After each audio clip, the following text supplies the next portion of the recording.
BTCनि latest update बे समाव नोंथांमोननि सेराव लानानै फैदों बाथि राउन्डनि फिथाइखौ लानानै फैदों उदालगुरि विधानसभा बियाबाव बाथि राउन्ड आबुं जाबाय BPFनि बिजाथि रिहन दैमारिया बाथि राउन्डआवबो सिगां फारसे आवगायगासिनो दं UPPLनि बिजाथि दिपेन बर'खौ उनफारसे खोख्लैनानै BPFनि बिजाथि रिहन दैमारिया सिगां फारसे आवगायगासिनो दं लेटेस्ट आपडेट बे समाव बाथि राउन्ड आबुं जाबाय उदालगुरि विधानसभा बियाबाव बेबायदिनो आरो दथि राउन्ड मासबाद विधानसभा बियाबाव बेबायदिनो लेटेस्ट आपडेट मासबाद विधानसभा बियाबनिफ्राय दथि राउन्ड आबुं जाबाय मासबाद विधानसभा बियाबनिफ्राय दथि राउन्डनि फिथाइ BPFनि बिजाथि सरन बर' बिथाङा सिगां फारसे आवगायनानै दं UPPLनि बिजाथिखौ उनफारसे खोख्लैनानै BPFनि बिजाथि सरन बर'आ बेबायदिनो सिगां फारसे आवगायगासिनो दं आरो बेराफारसेथिं उदालगुरि विधानसभा बियाबनिफ्राय BPFनि बिजाथि रिहन दैमारिया बेबायदिनो सिगां फारसे आवगायगासिनो दङ आरो BTCनि मोन 15 विधानसभा बियाबनि मादाव बेबायदिनो गोबां विधानसभा बियाबावनो BPFनि बिजाथि एबा हानजा जुथाइ BJPनि बिजाथियानो सिगां फारसे आवगायगासिनो थानायनि रादाब नोंथांमोननि सिगाङाव बे समाव फोरमायगासिनो दङ आबुङै खारिजों नोंथांमोननो फोरमायगोन जोङो डाटा लानानै फैदों बड' लाइभ 24 नि गेजेरजों नोंथांमोनहा लेटेस्ट आपडेट जों फोरमायबाय थागोन जोङो नोंथांमोननो फोरमायगोन उदालगुरि विधानसभा बियाबाव बेबायदिनो बाथि राउन्ड आबुं जाबाय बाथि राउन्डआवबो बेबायदिनो उदालगुरि विधानसभा बियाबाव BPFनि बिजाथि रिहन दैमारिया 22,730 भट मोननानै सिगां फारसे आवगायगासिनो बेबायदिनो UPPLनि बिजाथि दिपेन बर'खौ उनफारसे खोख्लैनानै BPFनि बिजाथि रिहन दैमारिया सिगां फारसे आवगायगासिनो दङ UPPLनि बिजाथि दिपेन बर'आ नोंथांमोना नुनो हागोन बड' लाइभ 24 नि बे लेटेस्ट आपडेट 14,863 भट मोननानैबाबो उनफारसे जानानै दङ दिपेन बर'आ UPPLनि बिजाथि बाथि राउन्ड बेबायदिनो उदालगुरि विधानसभा बियाबनि बे लेटेस्ट आपडेट नोंथांमोननो फोरमायगासिनो दङ बाथि राउन्ड आबुं जाबाय उदालगुरि विधानसभा बियाबनिफ्राय BPFनि बिजाथिया रिहन दैमारि बिथाङा मोनदों 22,730 भट मोननानैबो सिगां फारसे बिथाङा आवगायगासिनो दङ आरो बेबायदिनो UPPLनि बिजाथि दिपेन बर'खौ उनफारसे खोख्लैनानै UPPLनि बिजाथि दिपेन बर'खौ उनफारसे खोख्लैनानै BPFनि बिजाथि रिहन दैमारिया 22,730 भट मोननानै सिगां फारसे आवगायगासिनो दङ आरो 7,862 भटजों सिगां फारसे मैखोमै आवगायगासिनो दं रिहन दैमारिया बाथि राउन्डआवनो बेबायदिनो सिगां फारसे आवगायगासिनो दङ रिहन दैमारिया नोंथांमोना नुगोन जों लेटेस्ट आपडेट बड' लाइभ 24 नि गेजेरजों नोंथांमोना दिन्थिगासिनो दङ बेबायदिनो BPFनि बिजाथि रिहन दैमारिया 22,730 भट मोननानै सिगां फारसे आवगायगासिनो दङ UPPLनि बिजाथि दिपेन बर'खौ उनफारसे खोख्लैनानै BPFनि बिजाथि रिहन दैमारिया सिगां फारसे आवगायगासिनो दङ बाथि राउन्डआवबो बेबायदिनो सिगां फारसे आवगायगासिनो दङ BPFनि बिजाथि आरो मख'जाथावना बाथ्रादि बेबायदिनो मोनसे लेटेस्ट आपडेट लानानै फैबावगोन जोङो बेबायदिनो नोंथांमोननि सेराव मासबाद विधानसभा बियाबनि जोङो लेटेस्ट आपडेट बड' लाइभ 24 नि गेजेरजों नोंथांमोननो फोरमायगोन मासबाद विधानसभा बियाबनि बेबायदिनो BPFनि बिजाथि सरन बर'आ बेबायदिनो 6,820 भट मोननानै दथि राउन्डनि बे फिथाइ सिगां फारसे आवगायगासिनो दं BPFनि बिजाथि सरन बर'आ दथि राउन्ड आबुं जाबाय बेबायदिनो दथि राउन्ड आबुं जाबाय मासबाद विधानसभा बियाबाव 4 नं मासबाद विधानसभा बियाबाव बेबायदिनो BPFनि बिजाथि सरन बर'आ 6,820 भट मोननानै UPPLनि बिजाथि JMMनि बिजाथि आरो कंग्रेसनि बिजाथिखौ उनफारसे खोख्लैनानै सिगां फारसे आवगायगासिनो दं BPFनि बिजाथि सरन बर' बिथाङा आरो दथि राउन्डनि बे फिथाइ मासबाद विधानसभा बियाबनि दथि राउन्डनि बे फिथाइ BPFनि बिजाथि सरन बर' बिथाङा 6,820 भट मोननानै सिगां फारसे आवगायगासिनो दं बड' लाइभ 24 नि गेजेरजों नोंथांमोना लेटेस्ट आपडेट दथि राउन्ड आबुं जाबाय मासबाद विधानसभा बियाबाव मासबाद विधानसभा बियाबनि बे फिथाइ दथि राउन्डनि फिथाइ बियो दथि राउन्डआवबो BPFनि बिजाथि सरन बर'आ 6,820 भट मोननानै सिगां फारसे आवगायगासिनो दं आरो मख'जानांगौ बाथ्रादि गिबि खेबनि थाखाय बेबायदिनो JMM झारखन्ड मुक्ति मर्चाया बेबायदिनो आसाम विधानसभा बिसायख'थियाव बे बादायदों आरो बादायनायनि गेजेरावबो मोनसे नोजोर बोथावना जादों BTC हालामाव बेबायदि झारखन्ड मुक्ति मर्चानिफ्राय बिजाथिया 2029 भट मोननाय बे समाव जों नुनो मोनदों मासबाद बिधानसभा बियाबाव बेबायदिनो 6थि राउन्डनि फिथाइ जेराव झारखन्ड मुक्ति मर्चाया बेबायदिनो मासबाद बिधानसभा बियाबावबो 2029 भट मोननायखौ जों नुनो मोनदों आरो बेराफारसेथिं जाय कंग्रेसनि बिजाथिया 3435 भट मोनदों आरो बेनि अनगायैबो इउपिपिएलनि बिजाथिया मोनदों 5025 बे जादों 6थि राउन्डनि खारिथि बा बे लेटेस्ट आपडेट बड' लाइभ 24 नि गेजेरजों नोंथांमोना नुगासिनो दङ आरो बेबायदिनो बिपिएफनि बिजाथि सरन बर' बिथाङा 28,854 मैखोमै भट मोननानै इउपिपिएलनि बिजाथि जेएमएमनि बिजाथि कंग्रेसनि बिजाथिखौ उनफारसे खोख्लैनानै सिगां फारसे मैखोमै आवगायगासिनो थानायनि जों लेटेस्ट आपडेट बड' लाइभ 24 नि गेजेरजों फोरमायगासिनो दं नोंथांमोना नुगासिनो दङ 47 नं मासबाद बिधानसभा बियाबनि बे 6थि राउन्डनि फिथाइ बे 6थि राउन्डनि फिथाइयाव जेराव बिपिएफनि बिजाथि सरन बर' बिथाङा 6,825 भट मोननानै सिगां फारसे आवगायगासिनो थानायनि नोंथांमोना लेटेस्ट आपडेट नोंथांमोना होबाय आरो बेबायदिनो जों एबार बिजनि बिधानसभा बियाबनिफ्राय जोङो लेटेस्ट आपडेट होगोन नोंथांमोना बिजनि बिधानसभा बियाबनिफ्राय जों लेटेस्ट आपडेट नोंथांमोना फोरमायगोन बिजनि बिधानसभा बियाबनि जों आपडेट होगोन आरो बिदिनो आरो सिडली दायो जोङो 19 नं सिडली चिरां बिधानसभा बियाबनि बिजाथि बिपिएफनि बिजाथि पानिराम ब्रह्म बिथांखौ नायोब्लाबो बिथांनि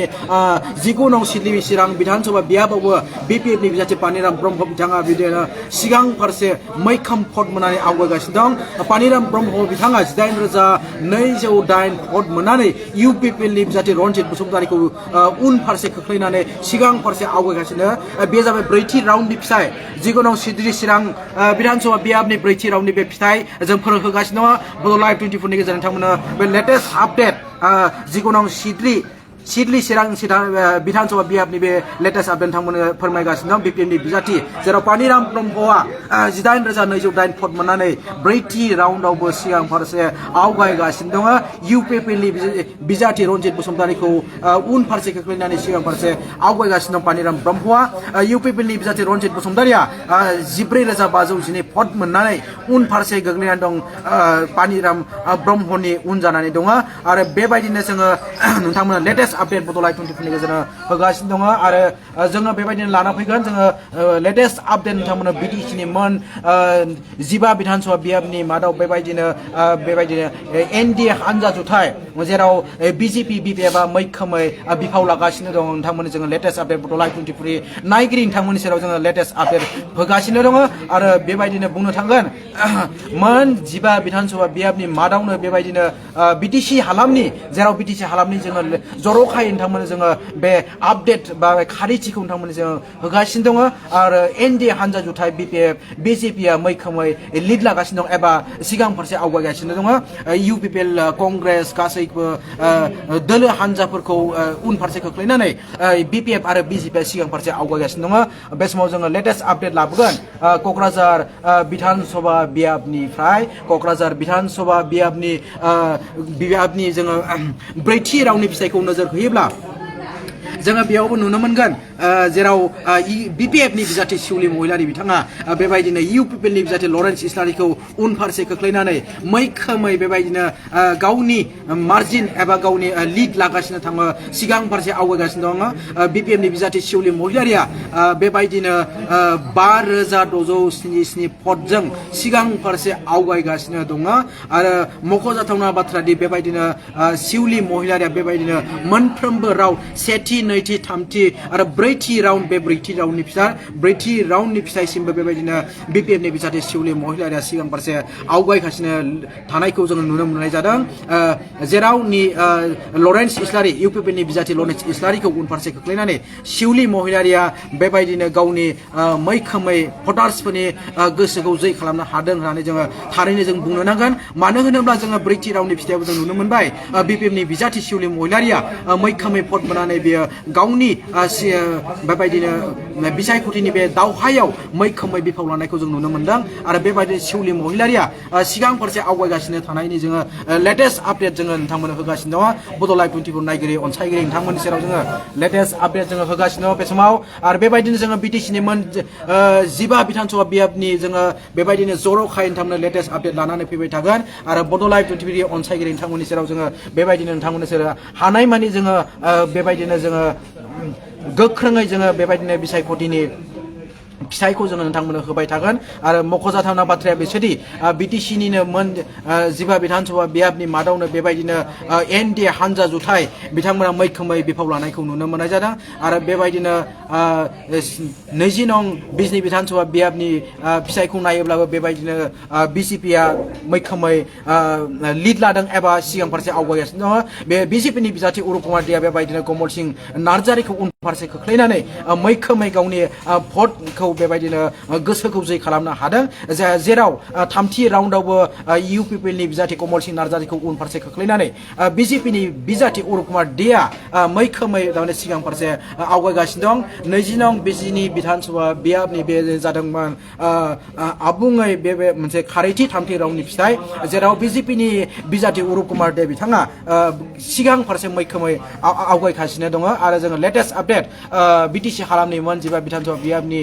बे फिथाइखौ जोङो मैखोमै फोसावगासिनो दं बड' लाइभ 24 नायगिरि अनसायगिरि नोंथांमोननि सेराव आरो बे समाव जोङो मोनसे बाथि राउन्डनि फिथाइ लानानै फैदों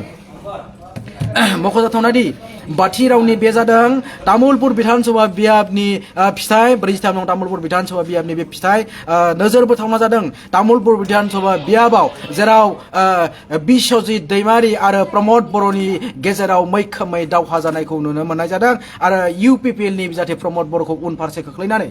बिश्वजित दैमारिया सिगां फारसे आवगायगासिनो दङ जेराव 2073 भट मोननानै सिगां फारसे आवगायगासिनो दं बिजेपिनि बिजाथि बिश्वजित दैमारिया बे जादों बाथि राउन्डनि फिथाइ बाथि राउन्डनि खारिथि 43 नं तामुलपुर बिधानसभा बियाबनि बिश्वजित दैमारिया बेबायदिनो मैखोमै भट मोननानै एबा भटार्स रायजोफोरखौ गोसो जै खालामनो हादों होननानै जोङो बुंनो नांगोन मानो होनोब्ला तामुलपुर बिधानसभा बियाबाव बिश्वजित दैमारिया मोनफ्रोमबो राउन्डआवनो सेथि नैथि थामथि बे जादों बाथि मोनफ्रोमबो राउन्डआवनो तामुलपुर बिधानसभा बियाबाव बिश्वजित दैमारिया इउपिपिएलनि बिजाथि प्रमद बर'खौ उनफारसे खोख्लैनानै मैखोमै सिगां फारसे आवगायगासिनो थानायनि रादाब जों नोंथांमोननो फोसावदों एबा नुनो मोननाय जादों तामुलपुर बिधानसभा बियाबाव बेबायदिनो बिजेपिनि बिजाथिया बिश्वजित दैमारिया ब्रैथि राउन्डआवबो 4907 भट मोनदों प्रमद बर'आ मोनदों इउपिपिएलनि बिजाथि प्रमद बर'आ मोनदों 2834 भट आरो बेबायदिनो 2073 भटजों बाथि राउन्डआवबो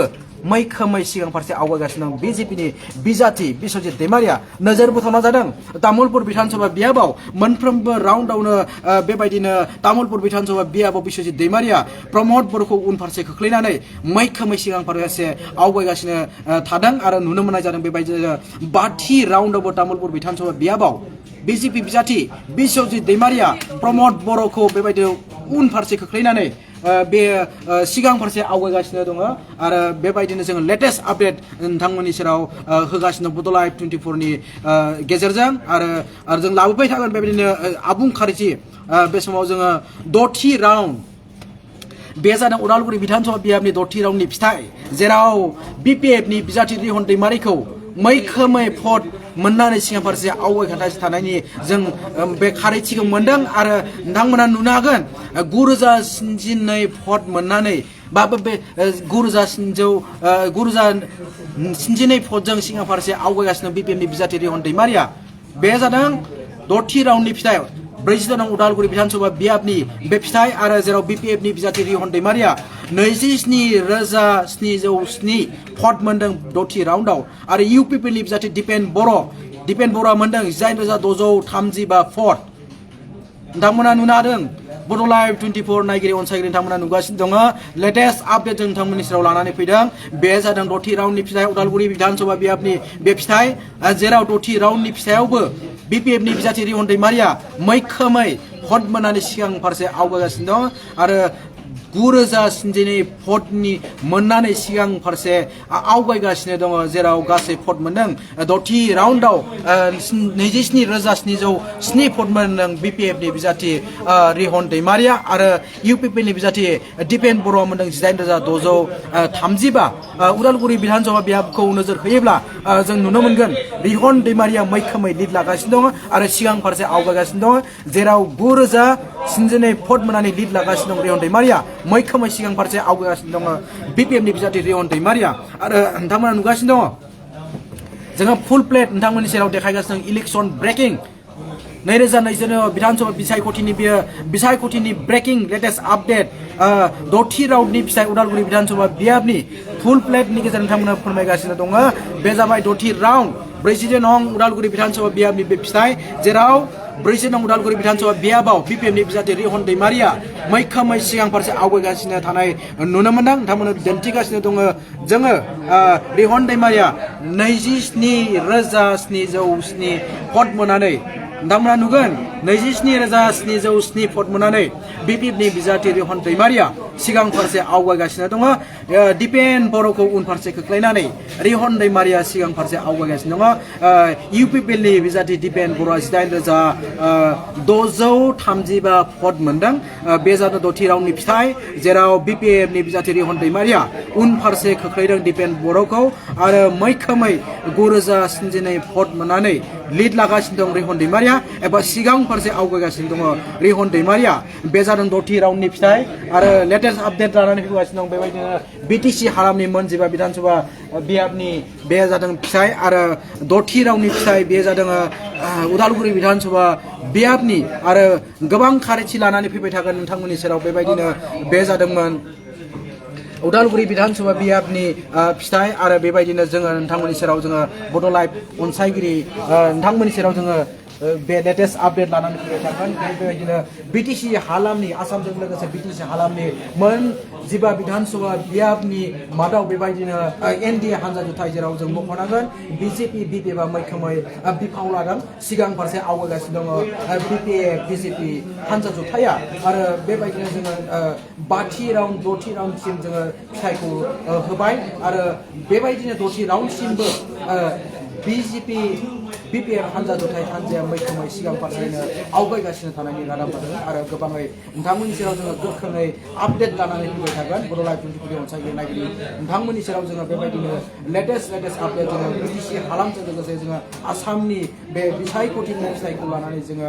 मैखोमै नोंथांमोननो जोङो लेटेस्ट आपडेटखौ फोसावबोनो लागोन बड' लाइभ अनसायगिरि नोंथांमोननि सेराव आरो नायबाय था बेबायदिनो गोबां खारथिनि थाखाय बड' लाइभ 24